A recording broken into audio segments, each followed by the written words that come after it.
In today's video, I'm going to teach you how to use Vanilla Visa gift card on Steam. Start by making sure your Vanilla Visa gift card is fully set up. Visit the Vanilla Gift website, activate the card if needed, and register it with a billing address. Use your own name and a real street address and zip code.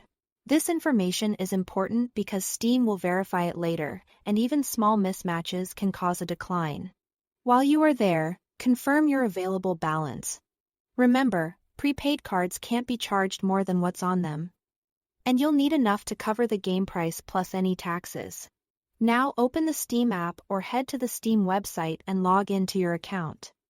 You must be signed in to make a purchase.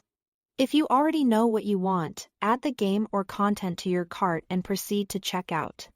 If you prefer to set up the card first, go to your account details and select the option labeled plus add a payment method to this account. Either path will take you to the payment screen you need. On the payment page, choose Visa as your payment method. Carefully enter the 16-digit card number, the expiration date, and the 3-digit CVV from the back of the card. Type the numbers exactly as shown on the card, without spaces or dashes. For the name and billing information, use your own name and the exact address you registered on the Vanilla Gift website.